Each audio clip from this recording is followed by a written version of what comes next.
بندے چلتے ہیں، اللہ کے انعام یافتہ بندے چلتے ہیں۔ اب اگر آپ قرآن پاک کو دیکھیں نا، اس کا ایک ایک حرف روشنی ہے، اس کا ایک ایک حرف روشنی ہے، اس کا ایک ایک آیت روشنی ہے، اس کا ایک ایک جو حرف ہے اس کے اندر بلاغت کی فصاحت ہے، بلاغت ہے، اور اس کے اندر اس کے آپ کو کئی معنی ملے۔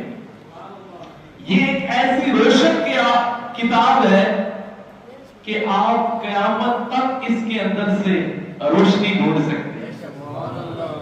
دیکھیں پہلے کتاب کے اوپر آ جاتے ہیں، پھر علم القرآن کی طرف آئیں گے، اور جو کتاب قرآن ہے اس کی طرف آئیں گے۔ پہلے آپ کتاب کو سمجھیں۔ دیکھیں دنیا کی کوئی بھی کتاب ہے تو کوئی شخص یہ دعوے سے نہیں کہہ سکتا کہ اس میں کوئی غلطی نہیں۔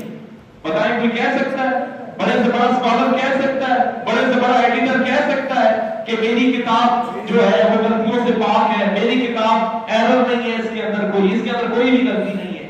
نہیں کہہ سکتا۔ لیکن قرآن پاک ایک ایسی کتاب ہے کہ جس میں کوئی شک نہیں ہے، شبہ نہیں۔ قرآن خود کہتا ہے کہ تم اس میں کوئی شک نہیں پاؤ گے، شبہ نہیں پاؤ گے۔ یہ ایسی کتاب ہے۔ اور پھر قرآن پاک کو اگر آپ دیکھیں، کسی بھی کتاب کو اگر آپ دیکھیں نا دنیا کی، اس کے اندر جو علم ہوتا ہے اس دور کے حساب سے ہوتا ہے۔ دور ختم تو کتاب ختم۔ جب کوئی اسکالر کتاب لکھتا ہے تو وہ دور کے مطابق لکھتا ہے۔ ایسے ہی ہے کہ اس وقت واقعات کیا چل رہے ہیں، لوگوں کی ضرورت کیا ہے، وہ اس حساب سے کتاب لکھتا ہے۔ لیکن قرآن پاک حضور کا ایک ایسا معجزہ ہے، ہر دور میں یہ کتاب روشن نظر آتی ہے۔ ہر دور میں آپ کو یہ پرانی نہیں لگے گی، ایسا لگے گا یہ نبی کی بات ہو رہی ہے۔ اور اس کو اندر جب آپ غور کریں گے، تدبر کریں گے، اس کے اوپر غور و فکر کریں گے، اصل میں یہ ہے کہ قرآن پاک کی صرف تلاوت نہیں کرنی۔ قرآن کہتا ہے کہ مجھ پر غور کرو، تدبر کرو، میرے اوپر علم والے ہی جو ہے نا وہی سیکھتے ہیں۔ وہ بھی یہ کہتا ہے علم والوں کے لیے نشانیاں، علم والے غور کرتے ہیں، تدبر کرتے ہیں، اس کے اوپر غور و فکر کرتے ہیں کہ یہ ہم سے کہنا کیا چاہتا ہے۔ اب ساری زندگی اگر ہم نے قرآن پڑھ دیا اور یہ نہ سمجھا، تھوڑا، چلو میں نہیں کہتا کہ سارا ہی سمجھو، سمجھنا تو سارا چاہیے، لیکن اتنا بھی نہ سمجھا کہ تھوڑا تھوڑا نہ سمجھا، کچھ چھوٹی چھوٹی صورتوں کا بھی نہ سمجھا کہ یہ بات کیا ہو رہی ہے۔ ہم سے اللہ حضور نے فرمایا تم میں سے اگر کوئی اللہ سے بات چیت کرنا چاہتا ہے تو وہ قرآن کھول کے بیٹھے، قرآن کھول کر بیٹھے۔ تو پھر ہم نے سمجھنے کی کوشش نہ کی۔ تو پھر ایک اور بات، آج کا کوئی بندہ اس بات کا دعویٰ نہیں کر سکتا کتاب لکھنے والا کہ جاؤ اس کے مقابلے میں کوئی کتاب لے کر آؤ، کوئی بھی لے آئے گا۔ آج کے عنوانات کے اوپر کوئی بھی نیا عنوان لکھ کے لے آئے گا، اس میں ایڈیشن کر کے لے آئے گا۔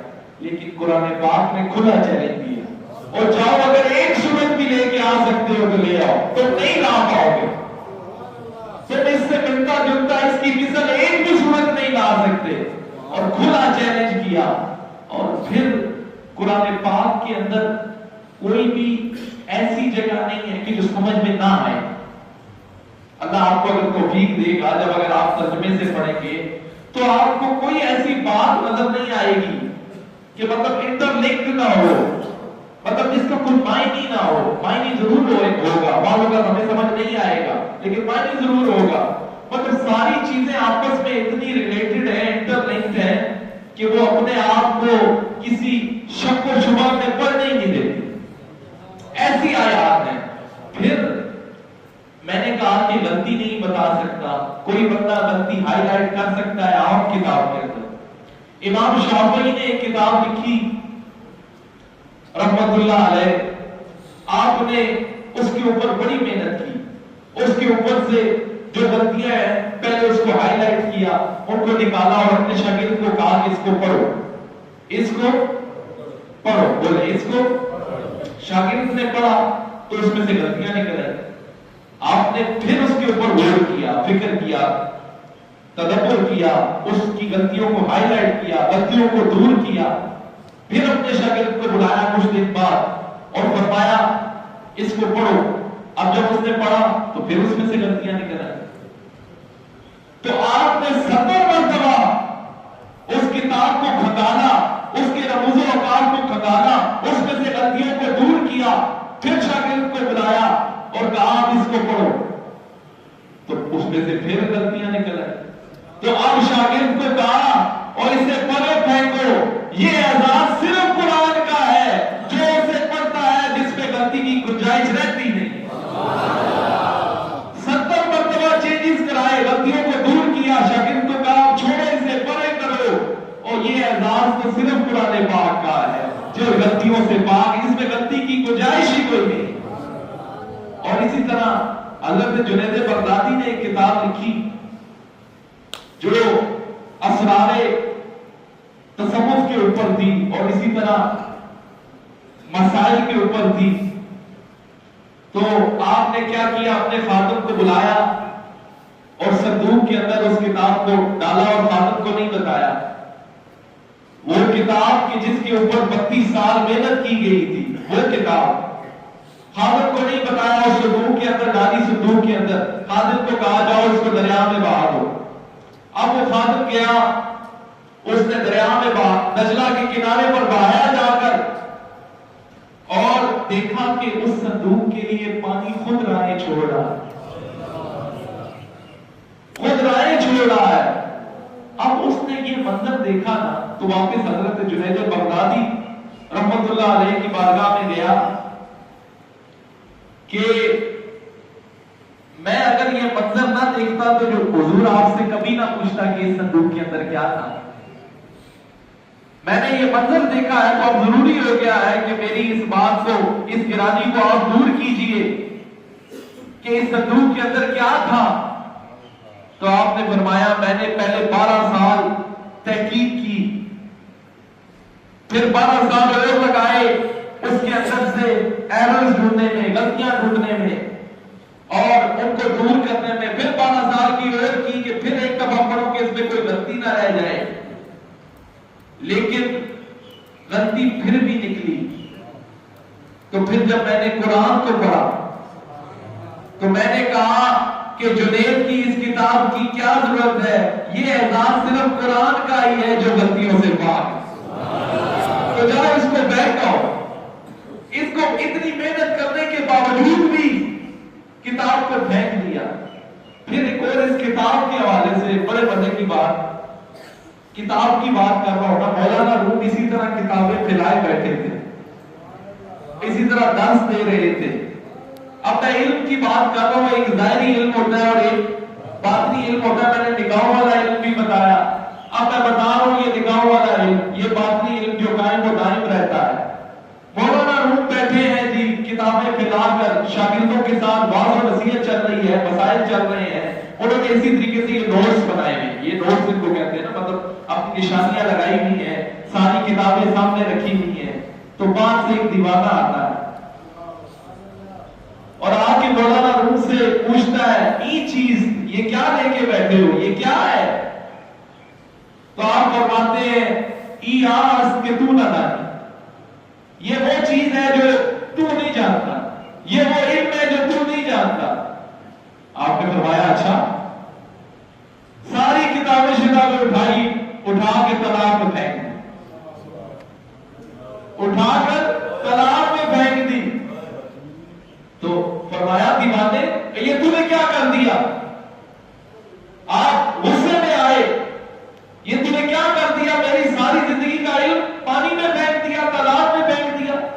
میں نے اتنی محنت سے بچوں کو پڑھا رہا ہوں، تحقیق پر مبنی میرا علم تھا، اور یہ اٹھا کے تو نے پانی میں پھینک دیا، تالاب میں پھینک دیا، یہ کیا کر دیا؟ یہ کیسا؟ تو اب یہ اس طرح بات کسی نے نہیں سمجھائی ہوگی، آپ سنتے تو رہتے ہیں۔ اب وہ کہنے لگے، وہ فقیر کہنے لگا اور یہ کیسا علم ہے جو ضائع ہو گیا ہے؟ بھائی نہیں سمجھے بھائی، اور یہ کیسا علم ہے جو ضائع ہو گیا بھائی؟ بھائی ختم، یہ سب اٹھایا پانی سٹیا تو ختم، یہ کون سا علم ہے؟ فرمایا یہ تیرا علم ہے ضائع ہو گیا ہے، ہمارا علم ضائع نہیں ہوتا. تھوڑی وہ کتابیں نکالی تے آو کر کے اس وچوں دھوڑ جڑی وہ چھڈی, وہ پانی سے نکال کے یوں کر کے دھوڑ جو ہے اس کو چھانٹا, فرمایا یہ ہمارا علم ہے, یہ تیری کتابیں, یہ ضائع نہیں ہوتا, یہ ضائع نہیں ہوتا. تو آپ پھر مولانا روم نکل پڑے, اور یہ فقیر کے پاس جو علم ہے یہ کچھ اور علم ہے, یہ رب کی عطا والا علم ہے. جنگلوں میں نکل پڑے اور پھر فرمایا مولوی ہرگز نہ شد مولا یہ ہو. اور جو آیا تھا وہ شاہ شمس تبریز تھا, مولوی ہرگز نہ شد مولا یہ ہو, تا غلام شمس تبریزی نہ شد. مولوی بنتا ہی نہیں ہے کہ وہ شمس تبریز کا جب تک غلام نہ بنے. او مولوی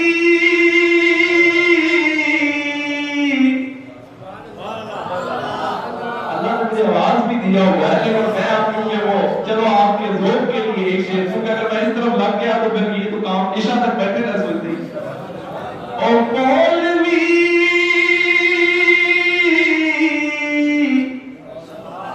ہرگز نہ شد مولا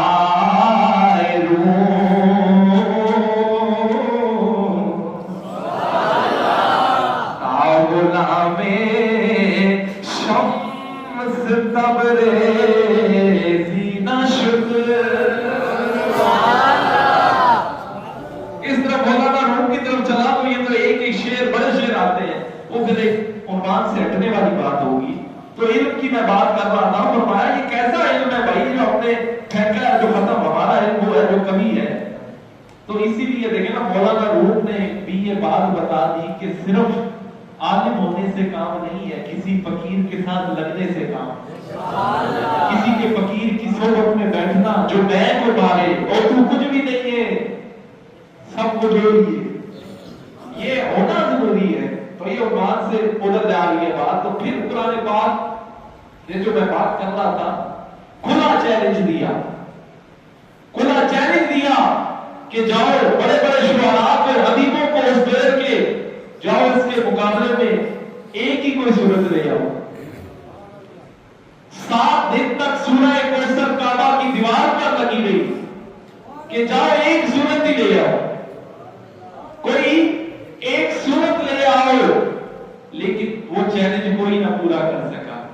پھر کچھ عرصے بعد ایک بندہ آیا کعبے کی یہ جو آیت لکھی, سورہ کوثر لکھی ہوئی, اس کے آگے اس نے لکھا, اور تو کوئی بات نہ آئی, اس کی مثل تو نہیں لے کے آ سکا, وہ کچھ بھی نہ کر سکے. بڑے بڑے شعراء اکٹھے ہوئے, ادیب اکٹھے ہوئے, اس دور کے بچے ہوئے, زبان پر روح رکھنے والے اکٹھے ہوئے. جب سورہ کوثر 7 دن تک جب اللہ نے چیلنج دیا کہ لاؤ اس کی مثل ایک صورت بھی لے کر آؤ, کوئی بھی نہ لا سکا. تو پھر ایک آیا جس نے یہ صورت دیکھی, اسے اور سے کچھ نہ آیا, اس نے اتنا شان دیا تھا, وہ پتھر کے آگے لکھا ما ہاذا کلام البشر, آگے یہ لکھ کے چلا گیا. اور تو اسے نہیں ملا. جب 3 آیا, یہ جو پیچھے کی آیات ہے سورہ کوثر کی پڑھی, اس کے اینڈ پہ لکھ دیا ما ہاذا کلام البشر, اور یہ تو کسی بشر کا کلام لگتا ہی نہیں, اور یہ تو بشر کا کلام ہے ہی نہیں. اسے اور کوئی بات نہ آئی تو یہی لکھ کے چلا گیا. تو یہ کھلا چیلنج ہے کہ لاؤ ایک صورت بھی لا کے دکھاؤ, ایک صورت بھی نہیں لا سکتے. تو یہ احساس بھی حضور کا یہ احساس کہ قرآن حضور کا معجزہ ہے, یہ ان کی کتاب ہے, اللہ کی کتاب ہے جو حضور کے وسیلے سے اب تک پہنچی ہے. اس کا یہ اعلان ہے کہ اس کی مثل اس کے مقابلے میں اس پائی کی کتاب رہتی دنیا تک کوئی نہیں لا سکتا. رہتی دنیا تک بولے, کیونکہ پھر امام سیوطی فرماتے ہیں قرآن کی مثل اگر لانا آسان ہوتا تو پھر بدر اور حنین کی لڑائیاں کیوں ہوتی, بدر اور احد کی لڑائیاں کیوں ہوتی. جب بندے کے پاس دلیل ختم ہو جاتی ہے تو پھر وہ لڑائیاں ہی کیا جاتا ہے, پھر وہ ان ہتھکندھوں پر اتر آ جاتا ہے. اور پھر کیا کہنے, وہ مثال کہاں سے لاتے, تیرے آگے ہیں یوں دبے لچے فصاحا عرب کے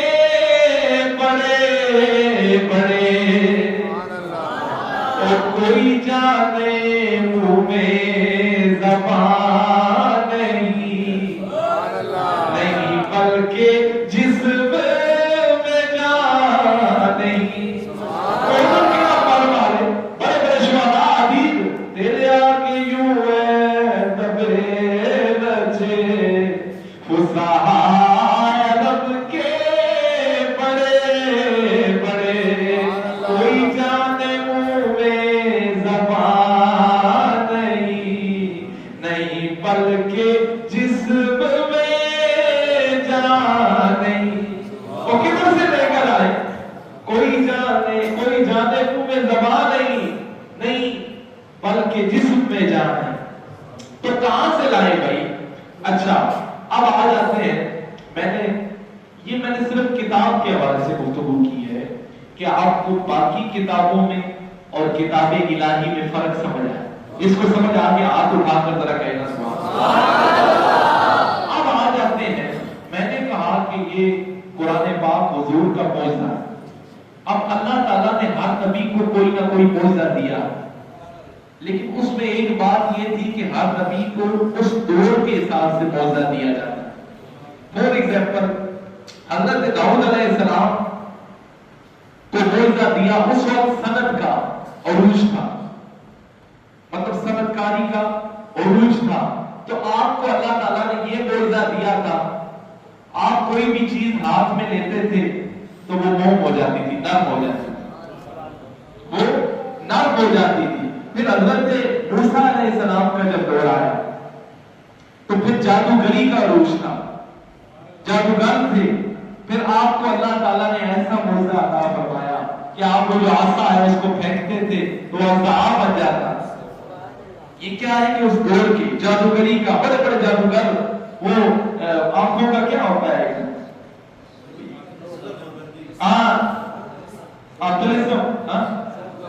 جادو کا جو بندی کرتے تھے, نظر کا دھوکہ جسے کہتے ہیں. تو پھر آپ اس دور کے حساب سے حضرت موسیٰ علیہ السلام کو یہ معجزہ دیا گیا کہ آپ ایسے معجزات کرتے تھے جو عقل میں نہیں آتے. پھر حضرت یوسف علیہ السلام کے دور میں حسن کا بڑا چرچا, حسن کا بڑا, عظیموں کا بڑا چرچا تھا. پھر اللہ نے ایسا عظیم یوسف کی صورت میں دیا علیہ السلام. لیکن میں کہتا ہوں اس نے یوسف پہ کٹی مصر میں انگشت زنا اور نام کٹواتے, سر کٹواتے ہیں تیرے نام پر آج بھی مردانے عرب, کہ وہاں پر صرف انگلیاں کٹی تھی, یہاں پر آج کتنی صدیاں گزر گئی ہیں لوگ سر کٹوانے کے لیے تیار. وہ حسن کی بات کر رہا ہوں کہ حسن ایسا رب نے دیا. پھر آتے حضرت عیسیٰ علیہ السلام کی طرف کہ طبیبوں کا بڑا, جو طبیب ڈاکٹرز ہیں, علاج جو ہے ان کا بڑا عروج تھا. لیکن اللہ نے اپنے نبی کو ایسا معجزہ دیا کہ آپ کوڑی کے سر پر ہاتھ رکھتے تھے تو اسے شفا ملتی تھی, مردے کو اگر زندہ کرتے تھے تو وہ بھی اٹھ کھڑا ہوتا تھا. تو پھر اس کے بعد اب جس بات کی طرف میں نے سارے نبیوں کے معجزات بتائے کہ ان کے دور کے حساب سے انہیں معجزات دیے گئے, ہمارے نبی کو ایسا معجزہ دیا گیا کہ جو قرآن ہے, اور یہ ہر دور میں ہی چلے گا. یہ کسی خاص دور کے لیے نہیں بلکہ پچھلے دور والوں کی بھی باتیں اسی کے اندر ہے. پچھلی امتوں کی جو ان کو عذاب دیے گئے, جو عبرت کا نشانہ بنایا گیا, پچھلی امت کی باتیں تھی وہ بھی آپ کو اسی سے ملے گی. قرآن انجیل میں تحریف ہو چکی ہے, زبور میں تحریف ہو چکی ہے. اگر اس کو اصل حالت میں پانا چاہتے ہیں تو قرآن پاک سے ملے. یہ حضور کا معجزہ ہے. حضور کا ایک اور زندہ معجزہ ہے جو اولیاء اللہ ہے. اولیاء بھی حضور کا زندہ معجزہ. کیوں معجزہ ہے کہ جب حضور کے غلاموں کے غلاموں کا یہ حال ہے تو خود سرکار کا عالم کیا ہوگا. اولیاء کے کمالات سے کمالات مصطفی کا پتہ چلتا ہے. اور یرا غلاموں کا یہ حال ہے تو آقا کا حال کیا ہوگا. تو اولیاء کو ویسے نہ سمجھا کریں ان کے کمالات سے, یرا ان کے غلام جو اتنے عرصے بعد آئے ہیں ان کا یہ حال ہے, تو پتہ یہ تجسس تو کرتا ہے کہ خود محمد عربی کا کیا حال ہوگا. سبحان اللہ. پھر کوئی کتاب ایسی نہیں ہے, بندہ تو ذمہ لے ہی نہیں سکتا کسی کتاب کا. بندہ ذمہ نہیں کا کہ میں حفاظت کروں گا اس کتاب کی، اسے کبھی کچھ بھی نہیں ہوگا، نہیں. لیکن قرآن پاک ایک ایسی کتاب ہے کہ جس کا ذمہ خود رب العالمین نے لیا. سبحان اللہ. جس کا ذمہ خود کس نے لے لیا ہے؟ رب العالمین نے لیا ہے. دنیا کی کوئی کتاب ایسی نہیں ہے کہ جس کا ذمہ رب العالمین نے لیا ہو. اور یہ تو رہی کتاب کی بات. صاحب کتاب کی بات نہ بتاؤں، صاحب قرآن کی بات نہ بتاؤں. اب صاحب قرآن کے ذکر کا ذمہ اور جس ذکر کو بلند رب نے کیا ہے وہ بھی رحمت للعالمین کا ذکر ہے. تو جہاں جہاں حضور کا ذکر ہے وہاں وہاں قرآن کا ذکر ہے. جہاں جہاں آپ دیکھیں گے جہاں جہاں اللہ کا ذکر نظر آتا ہے تو وہاں وہاں حضور کا ذکر بھی نظر آتا ہے.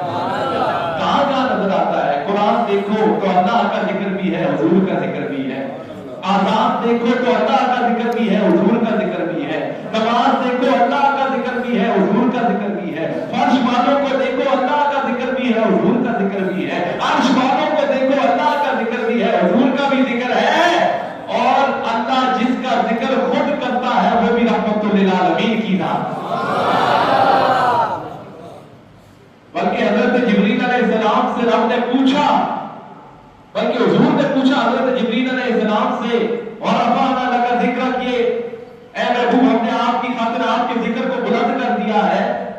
تو حضور نے حضرت جبریل علیہ السلام سے پوچھا کہ یہ ذکر کی بلندی کیا ہے؟ یہ ذکر کی بولے یہ ذکر کی تو حضرت جبریل علیہ السلام نے فرمایا اے محبوب رب فرماتا ہے کہ ذکر کی بلندی یہ ہے کہ جہاں جہاں میرا ذکر ہوگا وہاں وہاں تیرا ذکر ہوگا. قیامت تک جہاں جہاں میرا ذکر نظر آئے گا ہے محبوب تیرا ذکر بھی نظر آئے گا. یہ خطیب ممبروں پر ذکر کریں گے تو میرا ذکر بھی کریں گے، تیرا ذکر بھی کریں گے. مبلغین تبلیغ کریں گے، میرا ذکر بھی کریں گے، تیرا ذکر بھی کریں گے. نماز میں دیکھو گے میرا ذکر بھی نظر آئے گا، تیرا ذکر بھی نظر آئے گا. اور کلمے میں دیکھو گے تو میرا ذکر بھی نظر آئے گا اور تیرا ذکر بھی نظر آئے گا. اور کلمہ تو پورا ہی نہیں ہوتا جب تک حضور کا ذکر نہ ہو. تو یہ ذکر کا ایک الگ بحث ہے، ذکر کی طرف نہیں جانا، ہم قرآن کی طرف ہی رہتے ہیں. اور قرآن پھر اب آ جائے، حضور نے فرمایا کہ میں تم میں دو چیزوں کو چھوڑ کر جا رہا ہوں. کتنی چیزوں کو؟ اونچا بولو بھائی. ایک فرمایا قرآن جو نور ہدایت ہے، اور ایک فرمایا میری سنت.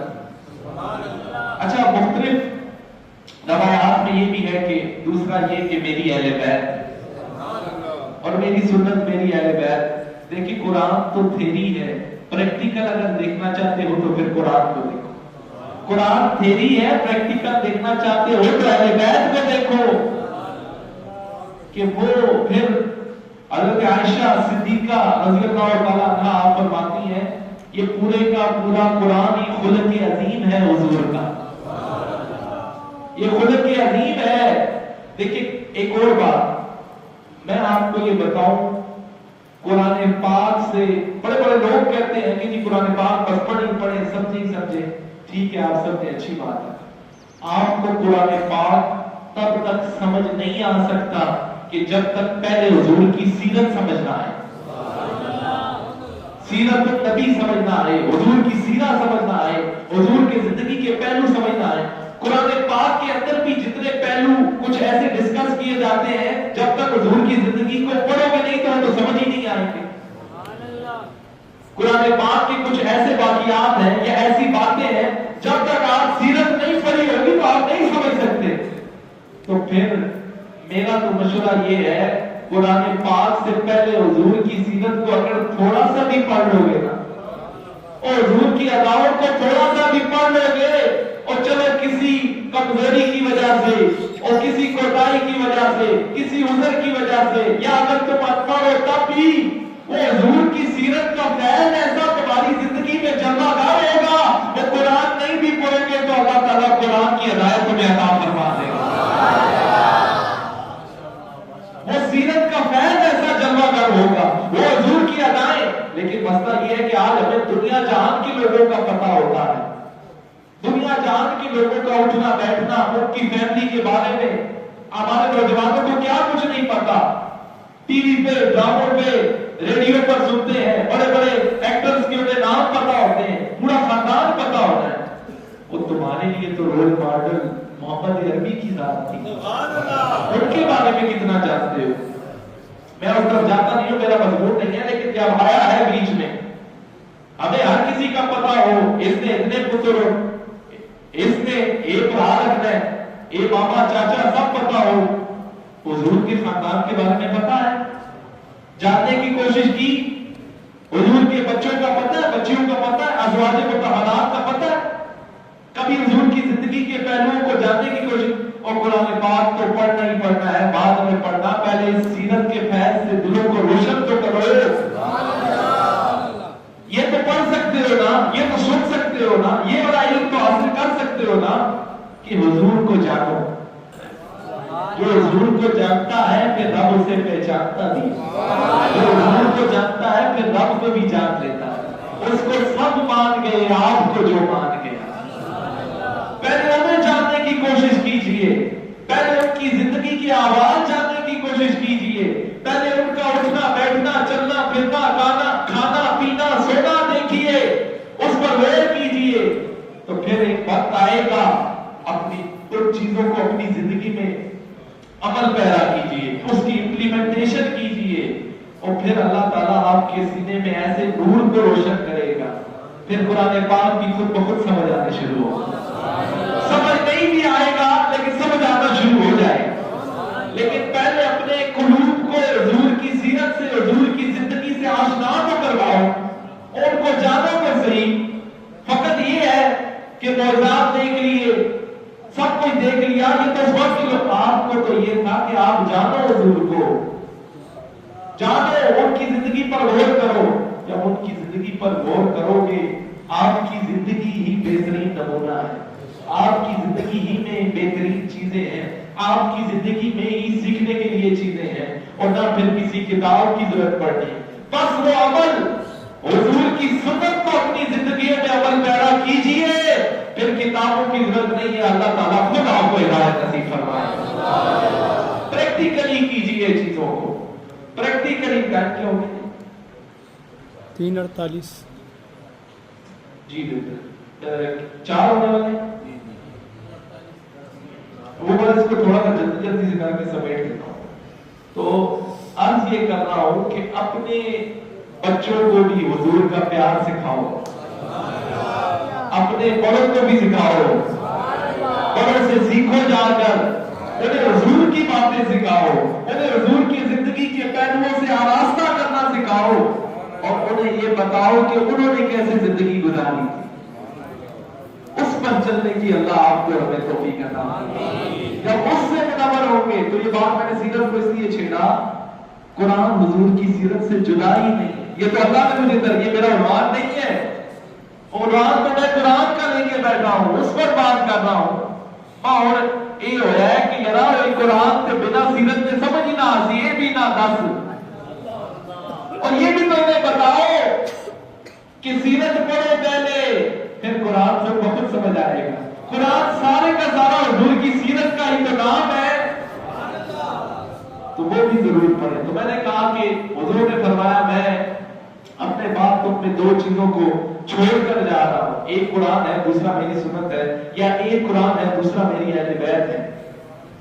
اور پھر فرمایا تم ان دونوں کو تھام لو گے تو کبھی گمراہ نہیں ہوگے, ان دونوں کو تھام لو گے تو کبھی گمراہ نہیں ہوگے. تو اب آپ دیکھ لیں کہ جو صرف قرآن کو پکڑ کر بیٹھا ہے اس کا بھی کوئی چارہ نہیں. قرآن کو پکڑتا ہے, حضور کی سنتوں کو چھوڑتا ہے, حضور کی اہل بیت کو چھوڑتا ہے, پھر کیا فائدہ. اور کچھ وہ ہے صرف اہل بیت کا دامن تھام کے اگر کوئی بندہ بیٹھ جائے اور قرآن کا دامن چھوڑ دے تو وہ بھی گمراہ ہے. آؤ آپ کو مبارک وہ ہو, سنی وہ ہے جو قرآن بھی پڑھتا ہے اور حضور کی سنت پر عمل بھی کرتا ہے, اور حضور کی آپ کا عقیدہ کوئی ویسا عقیدہ ہے. آج دیکھو جس نے صرف قرآن کیا پھر حدیث ہو گیا, اس کے لیے کیا ہوا, وہ گمراہ ہو گیا. خوارج جیسے مسائل پیدا ہو گئے, معتزلہ, اور یہ سارے فرقے کے اوپر میں آؤں گا کہ یہ کس طرح قرآن کو پڑھ کے ہی وہ ہے کہ جس کو پڑھ کر کچھ لوگ ہدایت پا جاتے ہیں، اور یہی قرآن ہے جس کو پڑھ کر لوگ گمراہ بھی ہو جاتے ہیں۔ یہ نہیں پتا آپ کو؟ آج ہر بندہ آسانی سے کہہ دیتا ہے۔ اس طرح میں آتا ہوں کہ ترجمے سے کن کن شرائط کے اوپر پڑھنا چاہیے، کیا کیا لازمات ہیں، کیا کیا ضروریات ہیں جن کی بنا پر قرآن کو ترجمے سے پڑھنا چاہیے۔ لیکن پہلے ادھر عرض یہ کر رہا تھا کہ جس نے صرف قرآن کا دامن پکڑا اور اہل بیت کو چھوڑا، سنت کو چھوڑا، اس کا بھی کوئی ٹھکانا نہیں۔ جس نے صرف اہل بیت کے نعرے لگائے، ان کی محبت کے نعرے لگائے، قرآن کو چھوڑا، اس کا بھی وہ بھی خسارے میں ہے۔ فائدے میں وہی ہے جس کو قرآن کا نور بھی ملا ہے اور اہل بیت کی محبت بھی ملی ہے اور حضور کی سنت بھی ملی ہے، حضور کی سنت بھی ملی ہے۔ اب دیکھو یہ بات ٹھیک ہے، لیکن مقصد یہ ہے قرآن پاک اس لیے نازل نہیں ہوا تھا کہ سورہ یاسین پڑھ کر روح آسانی سے نکلے۔ قرآن پاک انکار نہیں ہے، نکلے گا، ان چیزوں کا انکار نہیں کرنا، لیکن اس کا مقصد یہ نہیں تھا۔ اس چیز کا بھی انکار نہیں ہے قرآن پاک کی صورتیں پڑھ کر اپنے اوپر دم کرو، اس کا بھی انکار نہیں ہے۔ اس چیز کا انکار نہیں ہے قرآن پاک کی صورتیں پڑھ کر پانی پر دم کرو، اللہ شفا دے گا، اس کا بھی انکار نہیں ہے۔ لیکن اس کے نزول کا مقصد یہ نہیں تھا۔ ایک مقصد ہو سکتا ہے، اصلی مقصد یہ نہیں تھا۔ یہ اس لیے تھا کہ اس پر غور و فکر کرنی تھی، اس پر غور و فکر کرنی تھی۔ قرآن کا مقصد یہ تھا کہ آپ نے زندگی تو گزار دی ہے، اس کے اوپر غور و فکر، اس کے اوپر تدبر کرنا تھا۔ اقبال نے بڑی خوبصورت بات کی ہے، بات سچ ہے مگر ہے رسوائی کی، بات بڑی زبردست کی اس نے کہا کہ تمہیں قرآن تو کب یاد آتا ہے کہ جب تمہارے بوڑھے کی جو روح ہے وہ اٹکی ہوئی ہوتی ہے، قبر کے پاس بیٹھ کے سورہ یاسین پڑھتے ہو، حق ہے پڑھو، اچھی بات ہے۔ بڑا افسوس کہ تم نے قرآن پاک میں سے صرف موت کو ہی ڈھونڈا ہے۔ اے کاش کہ تم قرآن پاک سے جینا بھی سیکھ لیں۔ ہم نے صرف ایثار ثواب کے لیے قرآن پاک کو رکھا ہوا ہے، ہم نے صرف قرآن پاک کو الماری میں سجا کر رکھا ہوا ہے، ہم نے قرآن پاک کو دم کرنے کے لیے رکھا ہوا ہے۔ ہم نے یہ ٹھیک ہے، یہ باتیں حق ہیں، انکار نہیں ہے، لیکن اقبال کہتا ہے وہ اصل تو یہ تھا کہ تو نے اس سے موت کو سیکھا، مرنا سیکھا، اے کاش کہ تو اس سے جینا بھی تو سیکھا۔ آج یہی ہماری بستی کا عالم کیوں ہے؟ قرآن کو پیچھے پھینک دیا ہے۔ آج دیکھیں لوگ جدید علوم، اگر سائنس بھی کوئی تحقیق کرتی ہے نا، وہ پہلے ایک دفعہ انویسٹیگیشن کر لیتی ہے، آؤ ذرا قرآن میں دیکھ کے آتے ہیں، اگر ادھر ہوا تو ٹھیک ہے، ہمارا یہ بات ہماری ٹھیک ہے، یہ بات ہماری ٹھیک۔ وہ بھی آ کے قرآن کا سہارا لیتے ہیں جب کوئی نئی انوویشن کرنی ہو، جب کوئی نئی تحقیق کرنی ہو، تو یہاں پر جو خود مسلمان ہے وہ اس کو چھوڑ کر بیٹھا ہے، وہ خود چھوڑ کر بیٹھا ہے۔ یہ کیا ہے کہ غور والوں کے لیے اس میں باتیں ہیں، تدبر والوں کے لیے اس میں باتیں ہیں، شوق رکھنے والوں کے لیے اس میں باتیں ہیں۔ تو اس کو آپ سمجھ کر پڑھیں، اور سمجھیں اس قدر کہ آپ کو چھوٹا چھوٹا تو سمجھ آئے نا بھائی، اتنا تو کر سکتے ہو نا، کچھ آخری آیات میں سمجھ سکتے ہو نا۔